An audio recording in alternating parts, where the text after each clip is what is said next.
diga, profesora, soy quien sea, nombre y apellido, y la pregunta es tal.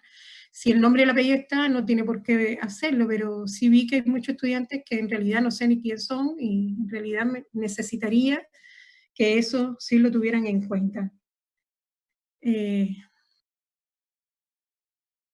Déjeme porque pasa algo.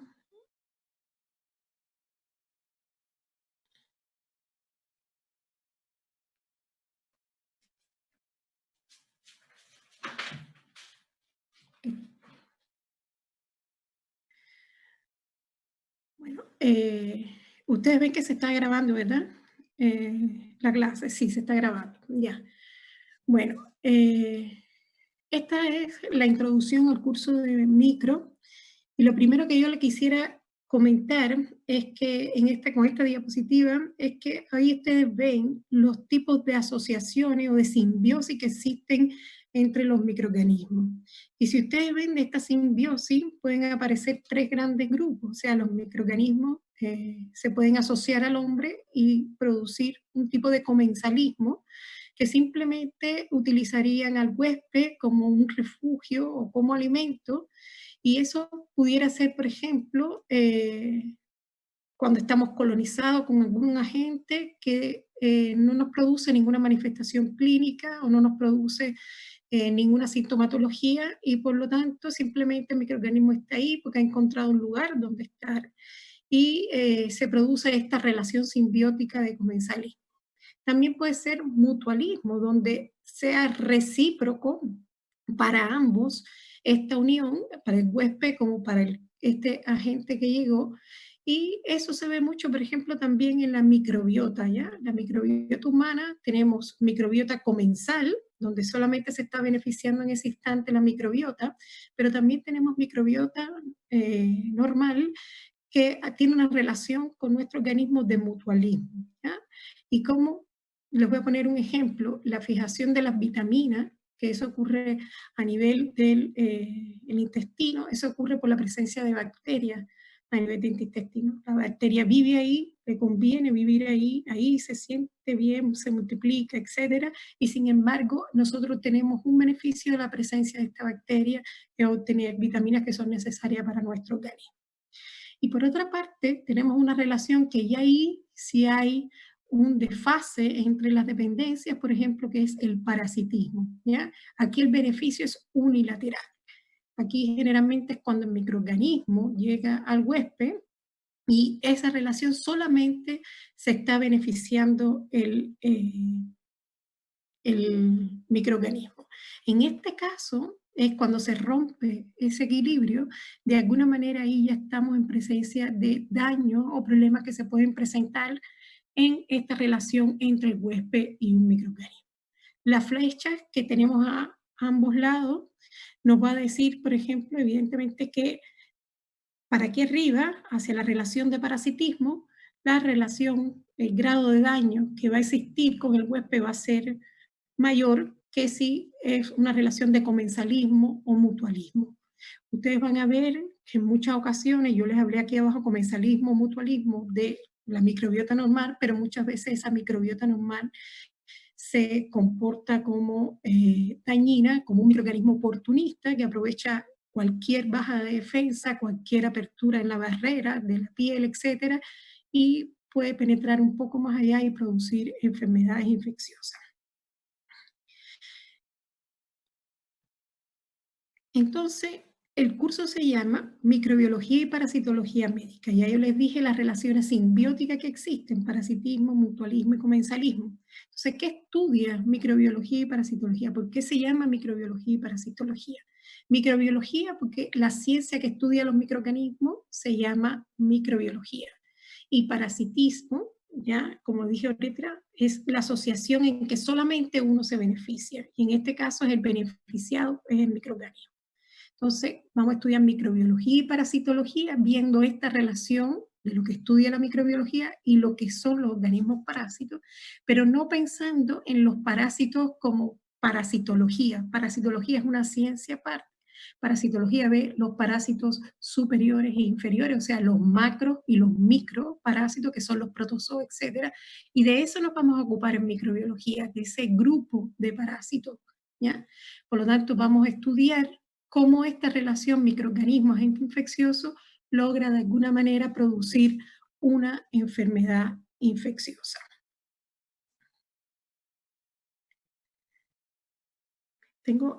Me está avisando el chat.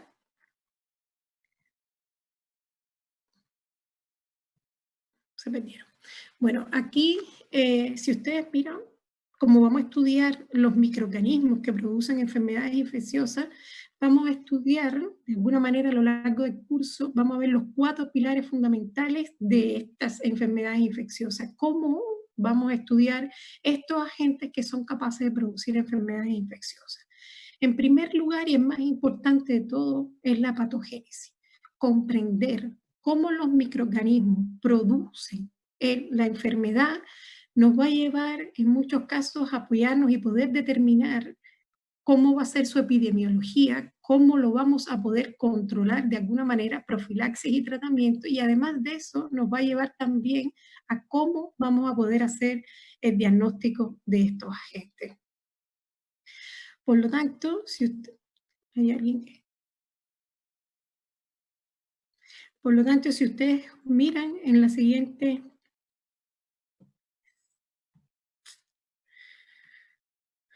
Si ustedes miran en la siguiente diapositiva, podemos ver cómo, lo que les estaba comentando, conocer la patogénesis nos puede ayudar con la profilaxis, el diagnóstico y la epidemiología de esa enfermedad infecciosa. Y si ustedes ven, la patogénesis es la que nos va a responder, ¿ya? ¿Qué tipo de diagnóstico o de método diagnóstico vamos a tener en cuenta? ¿Vamos a usar un método directo o vamos a usar un método indirecto? Si usamos un método directo, es que vamos a buscar quién es el agente causal y vamos a ver quién es el microorganismo.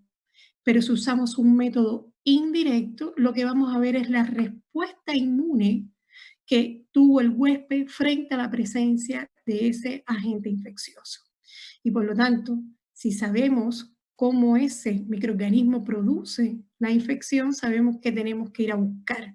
O buscamos la presencia del agente o buscamos si se levantó una respuesta de tipo IgM o IgG para saber en qué estadio de la infección se encuentra. También, si conocemos la patogénesis, vamos a saber dónde está ese microorganismo. Vamos a saber si es una infección localizada, si es diseminada, a qué nivel está. Por lo tanto, nos va a permitir hacer la toma de muestra. Ya tenemos qué métodos vamos a usar, ¿ya? Después podemos saber qué tipo de muestra vamos a tomar. No es lo mismo tomar una muestra de una infección del sistema nervioso central que de una infección a nivel de sangre, que una infección a nivel de tracto gastrointestinal o una infección de transmisión sexual. Cada uno lleva tomas de muestra distintas. ¿Cómo vamos a tomar esa muestra? Eso nos lo va a decir también en dependencia de dónde está la infección. Y la otra, en qué momento vamos a tomar la muestra. Esto va a ser importante porque las enfermedades infecciosas muchas veces, por ejemplo la leptospirosis, al principio es una infección que está presente en la primera fase de la enfermedad, que está presente en sangre, y si nos damos cuenta tempranamente por las características o la clínica, etcétera, podemos tomar la muestra de sangre y nos va a dar el resultado, pero si ya es un poco más tardía en el proceso infeccioso, simplemente la leptospira pasa a la orina y teníamos que tomar las muestras de orina porque ya empieza a desaparecer de sangre y empieza la leptospira a aparecer en orina. Entonces, si sabemos cómo la leptospira produce el proceso infeccioso y en qué momento está en cada parte del organismo, podemos saber en qué momento tenemos que tomar la muestra o en sangre o en orina, o en qué momento se produce el pic del microorganismo en un determinado nicho, un determinado fluido, etc. Y por último, evidentemente, conocer la patogénesis nos puede permitir llevar el estudio epidemiológico adecuado y tomar todas las medidas necesarias para que esa enfermedad no sea una enfermedad de alta incidencia o de alta prevalencia dentro de la población.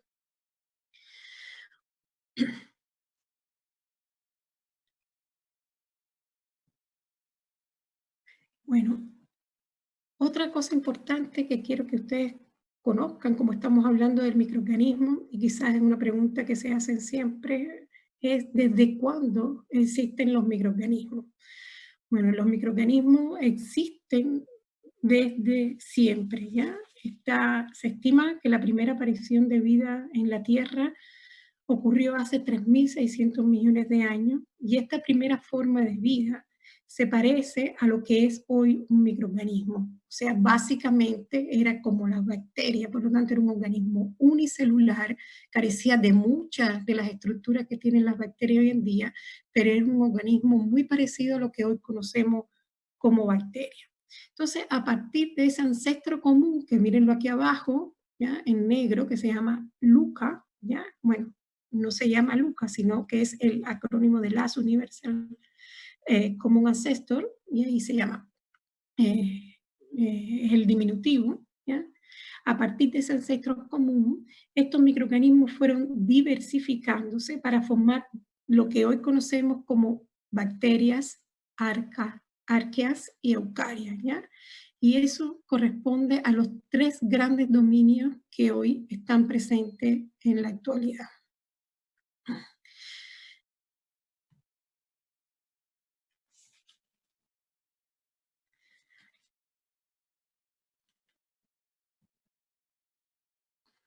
Me tuve que callar un momento porque me salió una pantalla, ¿ya? Disculpe un momentico porque me salió una pantalla que ya no sé cómo eliminarla.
Profe, si a lo mejor proyecta la diapo completa, quizás es por eso.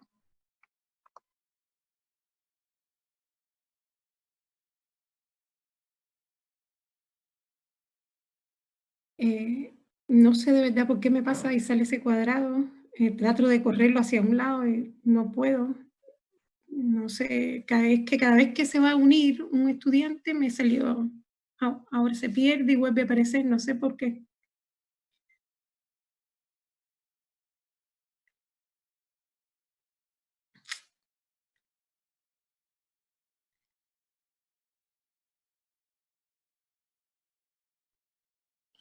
¿Y dónde debería yo apretar? Lo coloco pantalla completa acá en archivo. Ah, ya, aquí arriba. Ya lo voy a hacer así a ver si eso no lo vemos más. Lo que pasa es que ahí no me puedo, a lo mejor no me doy cuenta de que si aquí me está preguntando, como ahora que me están preguntando cuál es la diferencia entre bacterias y arqueas. No lo he dicho porque no podía explicar la diapositiva, pero se las voy a explicar en un momentico. Entonces ahí vamos a ver, voy a ponerlo pantalla completa.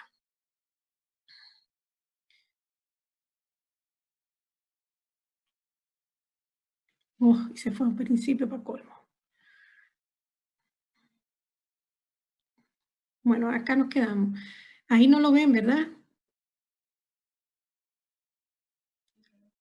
Se ve, sí, se ve igual, no es el problema de la pantalla completa. No sé cuál es el problema, por qué pasa eso. Ya, ahí se fue. Vamos a seguir en lo adelante. Ya.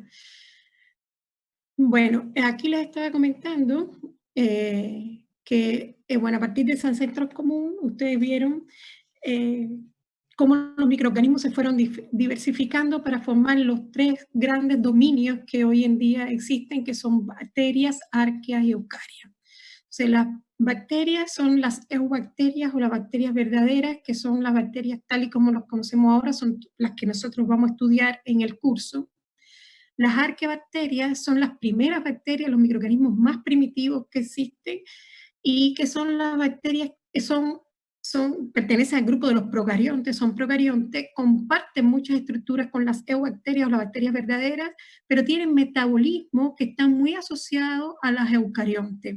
Generalmente, estas bacterias, arquibacterias, generalmente responden a bacterias que viven en ambientes extremos, son las bacterias termófilas, psicrófilas, que viven en ambientes de mucha temperatura o de mucho frío, o en ambientes con muy baja tensión de oxígeno o en ambientes contaminados. O sea, estas responden más a las primeras bacterias que habitaron sobre la faz de la Tierra. Y bueno, nosotros vamos a estudiar microorganismos que corresponden a a los dos grupos fundamentales, bacterias y eucarias. Nosotros las arqueas no las vamos a estudiar porque no tienen ningún significado clínico. Por lo tanto, vamos a estudiar las bacterias, una gran parte de todos esos grupos que están ahí, y vamos a estudiar dentro de los eucariontes, vamos a estudiar los hongos filamentosos y las levaduras. Los hongos se dividen en hongos filamentosos y levaduras, que son los dos organismos eucariontes dentro de este reino que antes se llamaba un reino, que era fungi. Y después también vamos a estudiar los protozoos, o sea, vamos a estudiar los parásitos y vamos a estudiar los protozoos, que son los parásitos microscópicos, hay otros, y también vamos a estudiar los parásitos superiores, los parásitos macroscópicos. Vamos a estudiar ambos grupos. Bueno, lo que podemos ver también al evaluar esta diapositiva, ¿ya?, es la enorme diversidad que hay entre los microorganismos, muchos más que todas las formas de vida, porque si nos vamos aquí a Eucaria, vemos que animales, estamos aquí, hay una sola rayita, y sin embargo, animales, plantas, ¿ya? Sin embargo, cuando ustedes miran el resto de las bacterias o miran la parte azul, ven cuántos tipos distintos y cuánta diversidad existe entre este grupo de microorganismos. No sé si el estudiante que ya me había hecho la consulta quedó claro qué cosas son las arquibacterias. Bueno, siguiendo,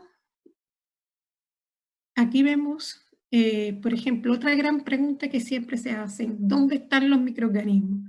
Yo creo que esta epidemia del coronavirus les puede indicar que los microorganismos pueden estar en cualquier lugar, ¿ya? Vamos a tener microorganismos en el aire, en los suelos, en el agua, sobre superficies inertes, en el agua profunda, en el agua fría, en el agua caliente, en los hielos, en todas partes. Microorganismos hay en todos los lugares del planeta. Bueno, ¿cuántos son? ¿Cuántos son? Son muchos microorganismos. Si entendemos la aproximación que se hace hoy en día de la cantidad de microorganismos en la Tierra, considerando los microorganismos como bacterias, hongos, parásitos, los virus, viroides y priones, o sea, todas las formas de agentes, ¿ya? Se piensa que hay 1.000.000 de millones de microorganismos. Y sin embargo, si ustedes miran acá, 10.800 especies han sido cultivables hasta hoy en día, por lo tanto esa es la que el hombre hoy conoce y las tiene bien caracterizadas. Pero de esas que están hoy en día, que se supone que están en la faz de la Tierra o que han sido de alguna manera caracterizadas, pocas de ellas en realidad tienen interacción con el hombre, y de todas esas interacciones, muy pocas son significativas para el hombre. Y mirando, no sé si ustedes lo pueden ver, a lo mejor no lo pueden ver, no sé.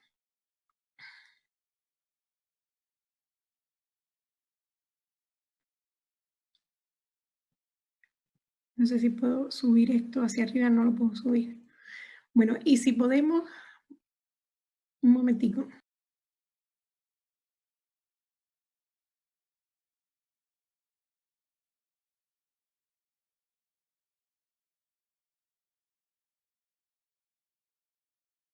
lo pude cambiar, a lo mejor aquí es mejor.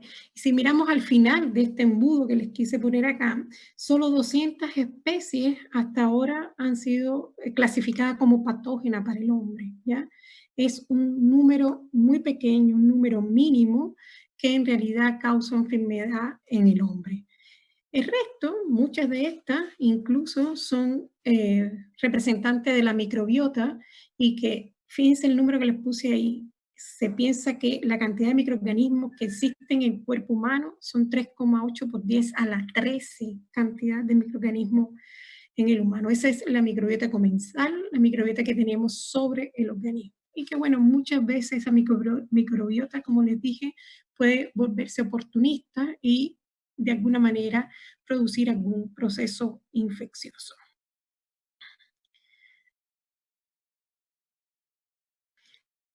Bueno, no todo es malo en los microorganismos. Quiero que también sepan que los microorganismos son beneficiosos y que de alguna manera son imprescindibles para el sostén de la vida. Ahí yo les puse varios ejemplos de la utilidad que tienen los microorganismos para el hombre.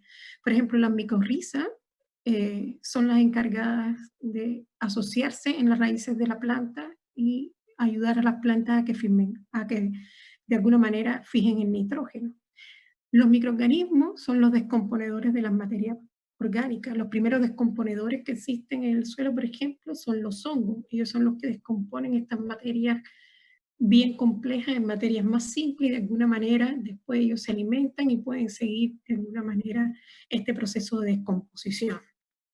Son los que ayudan a mantener el equilibrio de los distintos ecosistemas y además de eso tienen muchas aplicaciones. Yo ahí les puse, si ustedes ven la figura, todos los procesos fermentativos tienen que ver de alguna manera con los microorganismos, ya sea bacterias, ya sean levaduras, de alguna manera. Cómo se hace el vino, cómo se hace la cerveza, cómo se hace el vinagre, el yogur, el queso, el pan. Todo esto es a partir de la fermentación de los microorganismos. También se usan en procesos biotecnológicos, por ejemplo, para mejorar los cultivos, para el control de las plagas, para la fabricación de muchas vacunas que hoy son hechas por técnicas de ingeniería genética o de biotecnología, ¿ya? Que son vacunas que se aplican hoy en día en la vida real. Los procesos de bioremediación, por ejemplo, cuando hay grandes contaminaciones en determinados grupos de agentes, se usan los microorganismos para eliminar estos agentes contaminantes, para hacer tratamientos de aguas residuales también. En la industria farmacéutica, ¿ya? Ustedes saben que la gran cantidad de microorganismos que tenemos en el suelo, una gran parte de ellos son capaces de producir antibióticos. Y los antibióticos que hoy están disponibles en el mercado, muchas penicilinas, en las varios de otros grupos de antibióticos, por ejemplo, son producidos a partir de microorganismos que fueron aislados del suelo, ¿ya? Por lo tanto, ellos se usan hoy en día no solo para producir los antibióticos, sino que también hay marcadores, agentes vacunales, antígenos que están sobre los microorganismos que se utilizan para fabricar vacunas. Y lo otro es todas las técnicas hoy en día recombinantes que se han usado, por ejemplo, los microorganismos, los eucariontes, para la producción, en este caso las levaduras, para la producción de muchos medicamentos por tecnología recombinante. Por lo tanto, ellos también, a pesar de que producen daño, a pesar de que producen enfermedades, como les dije en la diapositiva anterior, quiero que también sepa que la gran mayoría de ellos son importantes y prestan muchos beneficios al hombre. Bueno, daños, muchos tipos de daños, ¿ya? Daños materiales, ahí les puse el ejemplo de la corrosión, ¿ya? Biocorrosión, incluso metales, la degradación de materiales orgánicos, que se echan a perder las frutas, etcétera, y cómo lucha también el hombre por tal de que la fruta dure un tiempo más. ¿Por qué? Porque existen los degradadores. Y aquí también les puse un ejemplo de no solo materiales orgánicos, sino que son capaces de degradar incluso materiales inorgánicos. ¿Quién no le ha pasado? ¿Quién no sabe que los hongos crecen en cualquier lugar? Las paredes llenas de hongos, los discos compactos con hongos, todo. Los hongos prácticamente inundan todos los materiales inorgánicos con su presencia. Bueno, también producen daños en las plantas, daños en los animales, ¿ya? Aquí, bueno, el daño en las plantas, lo que les puse ahí en la diapositiva, es la botrytis de la uva, o sea, una de las enfermedades más graves que causa más pérdida, por ejemplo, en todo lo que es el cultivo de la uva y la producción de vino. Daño también en los animales, ahí les puse para que se recordaran el caso de las vacas locas, daños a las mascotas también. También tenemos por acá el daño finalmente que se produce en el hombre, ¿ya?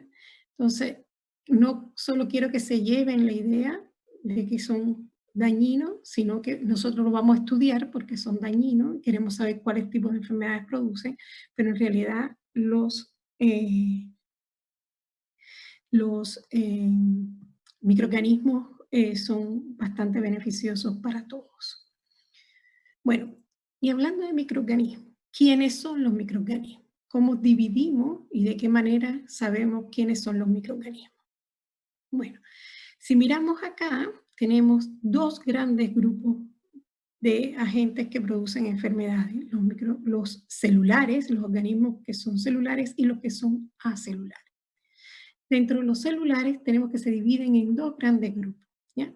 Los procariontes, que ahí están las bacterias y las arqueas. Las arqueas ya les dije que no tenían ningún interés para el curso que estamos de microbiología y parasitología médica, porque no produce ninguna afectación clínica. Y tenemos los eucariontes, y dentro de los eucariontes tenemos los hongos, que se dividen en hongos filamentosos y levaduras, pero ambos son hongos. Tenemos los protozoos, que son los rizópodos, los ciliados y los flagelados, y tenemos los micrometazoos, ¿ya? Y dentro de las bacterias tenemos una división muy importante que son los gram positivos y los gram negativos. Ese es el gran panorama de lo que nosotros vamos a estudiar dentro del curso. En la primera parte solamente vamos a estudiar esta parte que está acá, que son las bacterias. En el segundo semestre vamos a estudiar todo lo que queda hacia abajo. ¿Y quiénes son los organismos acelulares? ¿Ya? Son los virus y los priones, ¿ya? Aquí tenemos los virus, los viroides y los priones. Tenemos los virus y los priones, que son los que producen infecciones en humanos, pero también están aquí los viroides, ¿ya? Que son los que producen infecciones en plantas. Entonces, los virus son organismos intracelulares obligados, ¿ya? Que necesitan de otras células para poder llevar a cabo todos sus procesos, que pueden estar compuestos por ADN o ARN, uno de los dos, ¿ya? Los priones son proteínas que tienen la capacidad de alguna manera de regenerarse o de multiplicarse, lo vamos a ver en el segundo semestre. Y los viroides, que no lo tienen aquí en la diapositiva, son aquellos que de alguna manera son parásitos de planta, acelulares, pero solamente están compuestos por ARN. El tamaño de los microorganismos. Si ustedes ven acá, esto es el tamaño de una célula eucarionte y su núcleo, que lo tienen acá en verde. Y fíjense el tamaño de una bacteria, una célula procarionte, y miren el tamaño de un virus, es una punta dentro de esta gran célula eucarionte. Y si nos vamos un poquito más acá, lo que limita este cuadro que está acá en rosado es lo que podemos ver al microscopio óptico. Microscopio óptico podemos ver las bacterias, los organismos procariontes, desde el más chico hasta el más grande de los procariontes.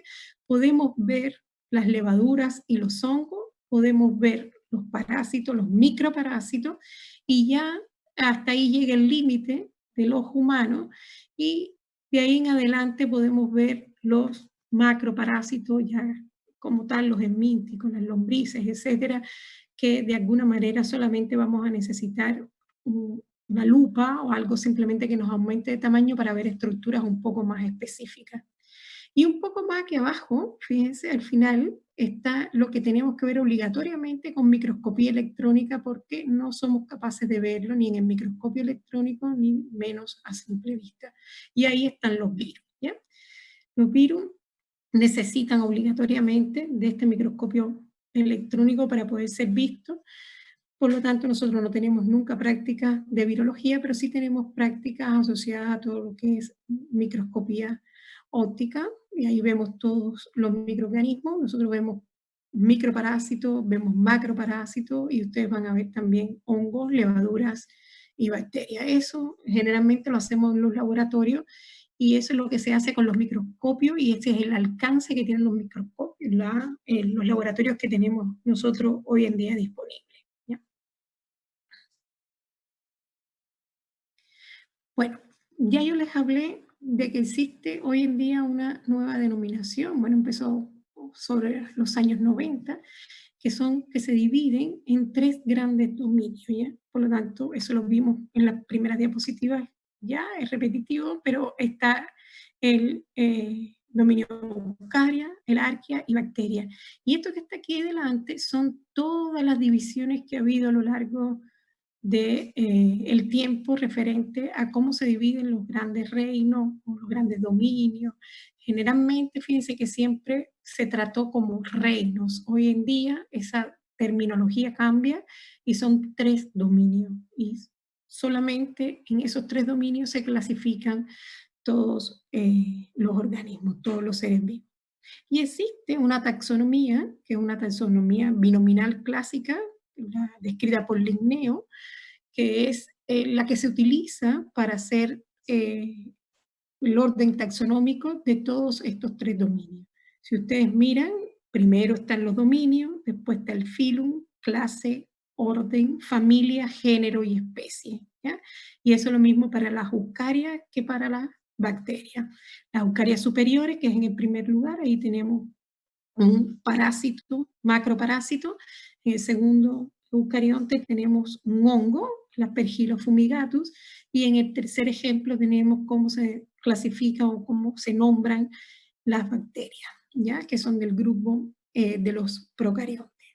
Si ustedes se fijan, les puse un cuadro rojo en género y especie. Eso es lo que generalmente se utiliza, ¿ya?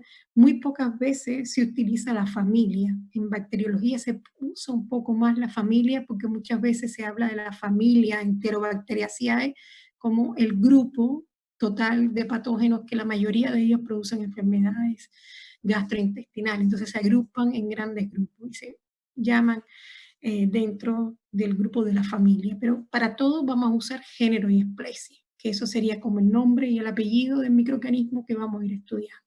Y en este caso estaría Mycoplasma pneumoniae, el ejemplo, pero pudiera ser Echelichia, por ejemplo, el género, Coli, la familia. Y si ustedes miran un poquito acá, les señalé el concepto de especie, ¿ya?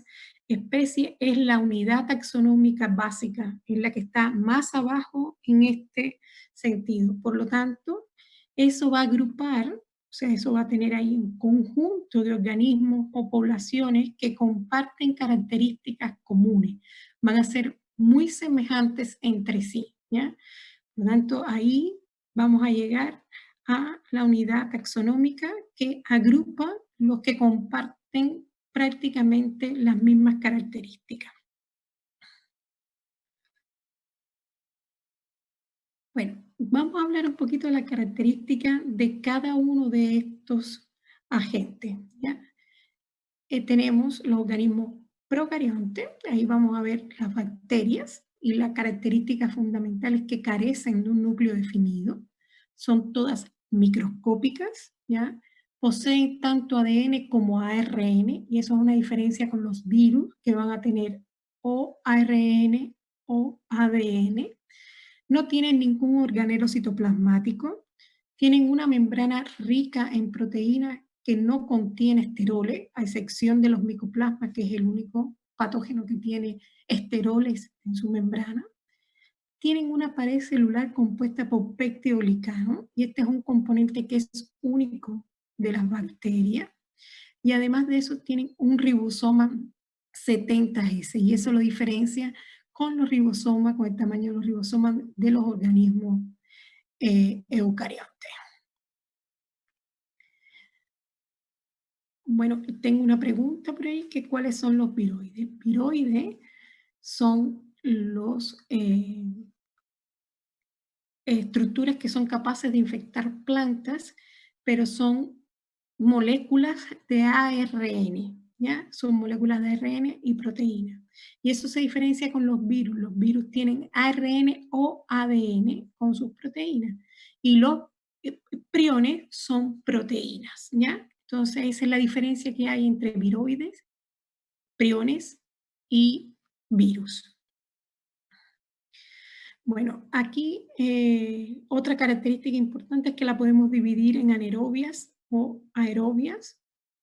También se replican por un mecanismo que se llama fisión binaria, o sea, eso quiere decir que a partir de una célula salen dos células hijas idénticas, ¿ya?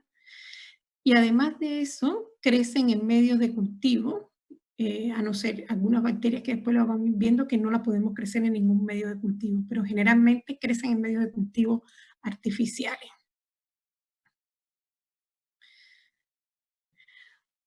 Yo sé que el cuadro está apareciendo, pero yo no sé cuál es la causa de que ese cuadro aparezca o no aparezca. ¿Ya?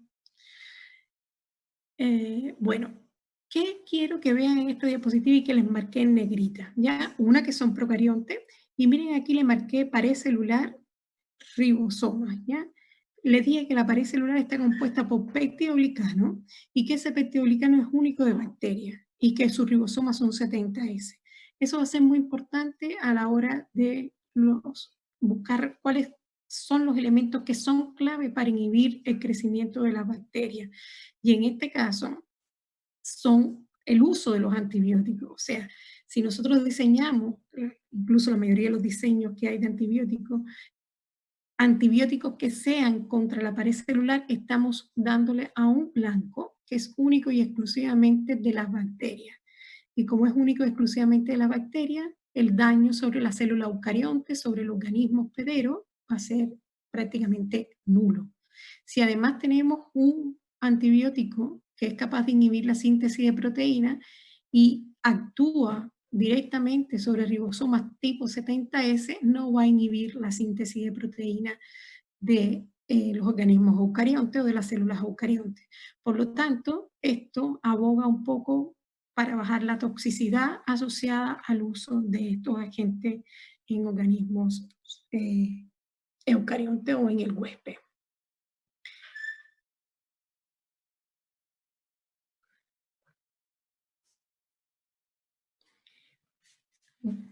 Bueno, lo que les había comentado en micoplasma, amicoplasma es un organismo que no tiene pared celular, no tiene peptidoglicano. Y al no tener peptidoglicano, al no tener esta pared celular, de alguna manera él necesita que sus membranas sean más eficientes. Entonces, solamente tiene una membrana compuesta por fosfolípidos, con una estructura normal de membrana, y entonces se comporta como un parásito de superficie. O sea, se une a la superficie de la célula del huésped, se comporta como un parásito, nunca penetra hacia la célula, sino que se une a esta membrana de la célula del huésped y de esta manera incorpora ese esterol en su membrana y logra mantener su forma o se mantiene estable al no tener pared celular, que es la que les da la forma. De hecho, son microorganismos acelulares, no, disculpen, sin forma ninguna cuando uno los mira a microscopio, ¿ya? Entonces, la ventaja que le da es solamente poder establecerse como patógeno de superficie. Esa es la ventaja que tiene para el micoplasma tener esterol en la pared.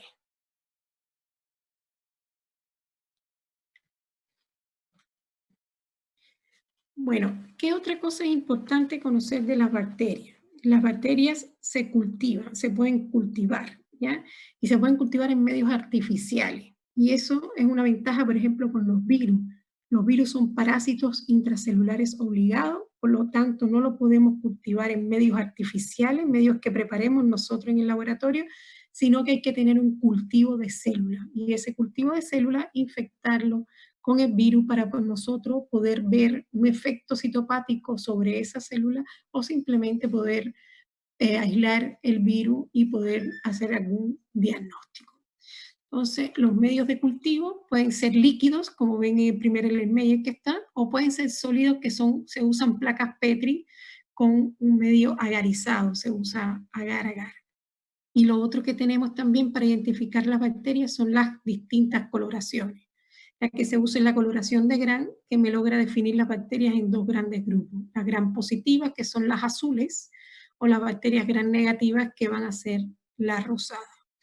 Aquí abajo, todas las diapositivas que tengan aquí abajo este recuadro, es que yo les pongo para que después ustedes puedan estudiar algún video donde les explico cómo es que se hace el cultivo de la bacteria y cómo es posible hacer crecer este microorganismo en una placa Petri, por ejemplo. Bueno, otra característica, algo también que tienen las bacterias, es único de las bacterias, ya les dije, la capacidad de dividirse en Gram negativas o Gram positivas, y esto es por el tipo de pared que tienen, la cantidad de pectidoglicano que va a estar asociada a la pared, y también podemos ver su agrupación. Por ejemplo, si las teñimos y miramos al microscopio, vamos a tener dos grandes respuestas. Son Gram positivas o Gram negativas, ya eso es una respuesta importante, pero como las estamos viendo, vamos a ver cómo están agrupadas. Y yo puedo decir, están en cadenas, están agrupadas en racimos, como si fueran pequeños racimos de uva, están en pares. Y eso ya prácticamente nos va a decir quién es el agente causal. Si están agrupados en cadenas y son esféricos o son cocos gram positivos, esos son estreptococos. Si están agrupados en racimo y son cocos gram positivos, esos son estafilococos. Y si están agrupados en diplococo, y en este caso son gram negativo, entonces esos son miserias, ¿ya? Entonces, fíjense, es simplemente una tinción de Gram, cuánta información nos puede dar, y eso se hace en 5, 6 minutos, y en menos de 10 minutos está la respuesta. Podemos saber si son Gram positivas o Gram negativas, y ya prácticamente tenemos el género asociado al patógeno que está presente. Eso va a ser muy importante porque un líquido cefalorraquídeo que normalmente es estéril, hagamos la tinción de Gram, inmediatamente logremos ver que, por ejemplo, hay presencia de diplococos Gram negativos, sabemos inmediatamente que el que está presente es una Neisseria, y esa es una Neisseria meningitis y está produciéndose una meningitis. Pero sin embargo vemos cadenas, estreptococos en cadena, Gram positivos en cadena, es una meningitis por estreptococo neumonía. Y si vemos bacilos Gram negativos, es por hemófilo o por cualquier otro microorganismo Gram negativo. Por lo tanto, muy importante este mecanismo para hacer un diagnóstico rápido. La tinción de Gram y ver la forma y definir si son Gram positivas o Gram negativas. Cosa más grande este cuadrado que hay aquí, que no hay forma de eliminarlo. Bueno, vamos a ver ahora un poquito, vamos a hablar de los hongos. En esta diapositiva que está acá, vamos a hablar de los hongos. Los hongos son diferentes, los hongos son organismos eucariontes, ¿ya? Pueden ser unicelulares o filamentosos. Cuando son unicelulares nos referimos a las levaduras, y cuando son filamentosos generalmente nos referimos a los hongos filamentosos, ¿ya? Los hongos filamentosos son organismos pluricelulares. La pared celular de los hongos tiene un compuesto también que es único de los hongos, que es la quitina. Ya teníamos que las bacterias tenían pectidoglicano, los hongos tienen un componente que también es único, que es la quitina. Por lo tanto, la pared celular de los hongos es un blanco importante para los agentes antifúngicos. Aquí los ribosomas son 80S porque ya dijimos que eran eucariontes. Y esto quizás sea uno de los grandes problemas que tenemos hoy en día en el tratamiento de las enfermedades fúngicas, la gran toxicidad asociada a los agentes antifúngicos. Prácticamente actúan sobre células eucariontes. Si usamos un inhibidor de la síntesis de proteína, inhibe la síntesis de proteína de la célula eucarionte. Y si utilizamos, por ejemplo, un inhibidor de las membranas, inhibe las membranas de la célula eucarionte. El punto mejor que tenemos hoy en día, el blanco, mejor disponible, es atacar la pared celular o la síntesis de la pared celular de los hongos. Bueno, esto lo van a ver en el segundo semestre, que tienen unos cuerpos de fructificación y unos cuerpos de resistencia. Y para esto le digo, recuerden el hongo que crece en el pasto, ¿ya? El champiñón que compran en el supermercado, cualquiera de esos.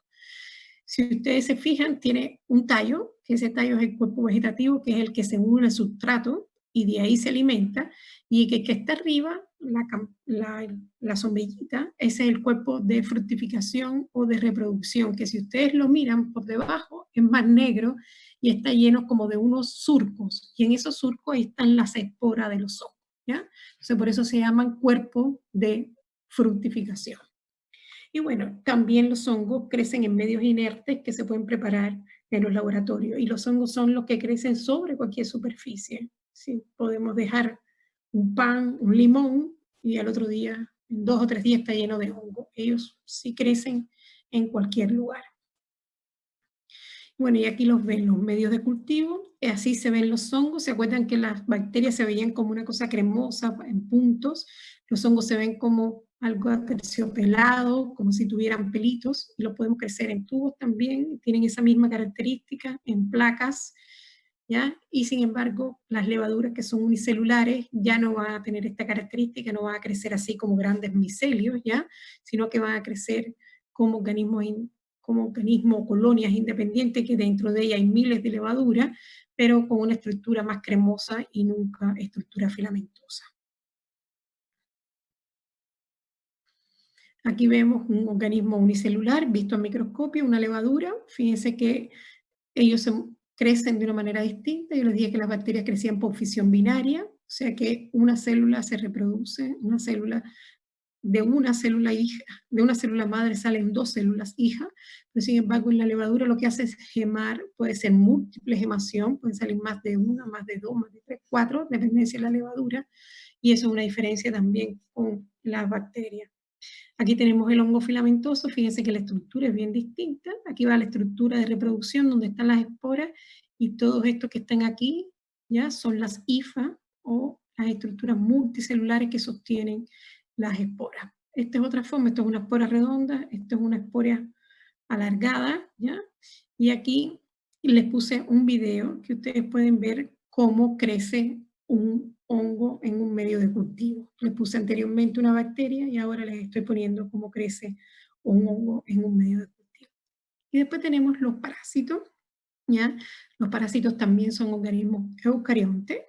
No todos son microscópicos. Ya les dije que había los microscópicos y los macroscópicos. Ustedes van a estudiar casi todos los microscópicos, que generalmente producen daño al hombre, y van a estudiar algunos macroscópicos. Incluso nosotros vamos un poquito más allá y le enseñamos los piojos, las liendres, las arañas de rincón y algunas pulgas, garrapatas, etcétera, para que las sepan reconocer y diferenciar una de otra, porque también de alguna manera producen infestación en el hombre, que son también productores de grandes enfermedades infecciosas. Pueden ser unicelulares, que son generalmente los protozoos, los microparásitos, o pluricelulares, que son los metazoarios, que generalmente son los parásitos más grandes, o ya los parásitos que logramos ver a simple vista. Y tienen formas de replicación bien complejas a través de ciclos. Y esto hace que el estudio de los parásitos también sea un poco más complejo, y por ejemplo, el diagnóstico se basa fundamentalmente en ver estas estructuras en microscopio, que son las estructuras generalmente de reproducción, ¿ya?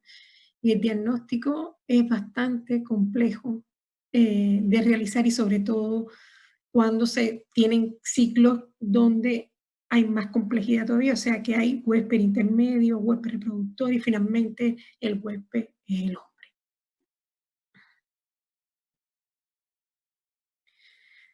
Los parásitos las podemos inocular, muchos de ellos, en cultivos de células, ¿ya? También podemos hacer los estudios inoculándolos en animales, y esas son desventajas que tenemos, ¿ya? O también podemos hacer cultivos donde llevan células en medio líquido y una parte agarizada para que se peguen ahí, pero en realidad necesitan cultivo de células. El estudio de los parásitos también se va a ver más complicado por esta necesidad de usar células o animales para poder hacer su reproducción. Los virus, que son El otro grupo que les dije que pertenecen a lo que se llaman agentes infecciosos, ¿ya? Porque no se pueden clasificar dentro de ningún dominio, son organismos acelulares. Son parásitos intracelulares obligados. Esto es un punto importante porque siempre, siempre, siempre vamos a necesitar hacer un cultivo de célula o estudio en animal o embrión de pollo, etc. Las bacterias tenemos algunas que son parásitos intracelulares obligados, pero el resto, la gran mayoría de las bacterias crecen en medios inertes. Los hongos también crecen en medios inertes, pero fíjense que ya los organismos eucariontes necesitamos cultivo de célula y en el caso de los virus también. Tienen un solo tipo de ácido nucleico, ¿ya? Todos tienen el ácido nucleico rodeado por una cadena proteica, o sea, van a tener ADN o ARN envuelto en proteína y algunos van a tener una envoltura. Y esa envoltura generalmente de naturaleza lipoproteica porque es la envoltura que adquieren al salir de la célula. Y esta es la forma en que en microorganismos los virus se pueden estudiar en cultivos de células, que esto es un medio líquido donde se ponen a crecer las células, o inoculándolas en embriones de pollo, o simplemente haciendo estudios en animales. Y finalmente tengo estas dos diapositivas de esta primera parte de la clase, donde podemos ver una comparación entre parásitos, hongos, bacterias y virus, y la otra parte también es una comparación entre todos los grupos y cuáles son las estructuras que están presentes en cada uno de ellos. Esto simplemente es un resumen de lo que ya yo les había comentado más adelante. Bueno, ya vimos los microorganismos, ahora nos toca ver un poquito y hablar un poquito de enfermedades infecciosas, enfermedad infecciosa como tal. Enfermedades infecciosas son enfermedades producidas por microorganismos que son patógenos, ¿ya? Aquí tenemos quiénes son esos microorganismos, los que acabamos de ver. Y de alguna manera ellos producen daño en el hombre, ¿ya? Y de ahí se produce esta enfermedad infecciosa. ¿Qué tenemos que saber de enfermedades infecciosas? Ustedes saben que las enfermedades se dividen en enfermedades transmisibles y no transmisibles, en general, las enfermedades. Y que las enfermedades transmisibles tienen una importancia tremenda en la salud. Son enfermedades de alta mortalidad y mortalidad, alta mortalidad en niños y ancianos, frecuente motivo de consulta, motivo de ausentismo laboral, posibilidades de producir epidemias, pandemias, ejemplos frescos tenemos, y hasta hoy en día la única que se ha podido erradicar ya es la viruela, porque incluso la polio no es una enfermedad que está erradicada de la faz de la tierra. La polio es una enfermedad que todavía hay muchos países que la tienen, por lo tanto está controlada pero no erradicada. La única erradicada hasta hoy en día ha sido la viruela. Otra cosa importante, aquí tenemos el concepto de enfermedad transmisible, una enfermedad causada por un agente específico o subproductos tóxicos que se produce por transmisión desde una fuente o un reservorio hacia un hospedero susceptible. Y aquí tenemos un concepto importante. Esa enfermedad transmisible puede ser de dos formas, ¿ya? Enfermedad infecciosa o una infestación, ¿ya? Entonces, si es una enfermedad infecciosa, va a ser el conjunto de manifestaciones clínicas producto de una infección. ¿Y cuándo se produce una infección? Cuando hay invasión y multiplicación de un agente patógeno en un huésped que es susceptible. Las enfermedades infecciosas generalmente son las que se transmiten, ¿ya?, de persona a persona, y ahí se van a llamar enfermedades infectocontagiosas. Ese es un concepto que después lo vamos a repetir un poquito más adelante, ¿ya? Y después tenemos el otro concepto, el otro tipo de enfermedad transmisible, que es la infestación, ¿ya? Son enfermedades producidas, por ejemplo, por los parásitos, vamos a hablar de los piojos, por poner un ejemplo, que no entran estos agentes al organismo, sino que permanecen en la superficie, pero sí pueden transmitirse a otros. Generalmente los piojos, las sarnas, son patógenos que permanecen sobre la superficie, producen algún cuadro y de alguna manera este paciente sí la puede transmitir a otro huésped. ¿Cómo dividimos a estos patógenos según sea su relación con el huésped? Lo podemos dividir en dos grandes grupos: patógeno oportunista o patógeno primario. ¿Quién es el patógeno oportunista? Es el que causa enfermedad en pacientes inmunocomprometidos. ¿Quiénes van a ser entonces estos patógenos oportunistas? Siempre van a ser endógenos. ¿Qué quiere decir endógenos? Que son miembros de la flora normal, que se aprovechan de algún déficit que hay en el huésped, por ejemplo, alguna inmunosupresión, que adquieren virulencia porque intercambian material genético con otros y por lo tanto se vuelven más virulentos de lo que eran anteriormente. Son huéspedes que de alguna manera están en nuestro organismo, pero cambian de localización por alguna causa, ¿ya? Por ejemplo, las infecciones urinarias en la mujer generalmente están producidas por Escherichia coli. Generalmente las coli están asociadas a enfermedades gastrointestinales, pero muchas veces se excretan y por lo tanto si ellas alcanzan de alguna manera la vía urinaria, producen y ascienden, producen de alguna manera infección urinaria en la mujer. Por lo tanto, esos son patógenos endógenos que pueden producir por cambio de localización una infección en un huésped susceptible. ¿Qué características tienen también estos patógenos oportunistas? Que dan cuadros específicos que son inespecíficos y que por lo tanto va a ser muy difícil el diagnóstico. Lo contrario que pasa con los patógenos primarios, que los patógenos primarios generalmente producen infecciones en el huésped que está inmunocompetente. Es cada vez que nos ponemos en contacto con ese patógeno, es capaz de producirnos un cuadro infeccioso. Son patógenos exógenos. Un ejemplo que yo le voy a poner aquí es gonorrea, sífilis, cualquier enfermedad de transmisión sexual. Siempre que nos pongamos en contacto con este patógeno, todos somos susceptibles y somos capaces de adquirir la enfermedad. Se adquiere por contagio, siempre. Puede tener factores de virulencia más o menos en dependencia de la cepa. Hay unos que son más virulentos, otros que son menos virulentos. Dan cuadros clínicos que son específicos y como son cuadros clínicos específicos y bien conocidos, el diagnóstico entonces va a ser mucho más fácil que el diagnóstico de los exógenos. Ahora, ¿cómo es posible conocer que este microorganismo es el que está causando la enfermedad? Para esto hay unas leyes muy específicas que llevan muchos años, ahí les puse desde 1882, están bien descritas, los describió Robert Koch, que es el que descubre el bacilo de la tuberculosis, que es el llamado bacilo de Koch. Fíjense que él dice, y si ustedes lo ven acá en el diagrama lo pueden ver, que el microorganismo patógeno debe estar presente en cada caso de la enfermedad, ¿ya? Aquí está, ¿ya? También plantea, ya, de acuerdo, me están pidiendo que quieren hacer un break. Hagamos un break, yo paro y después seguimos, ¿ya? De acuerdo, vamos a dar 5 o 10 minutos porque no queda mucho, pero lo aceptamos parar.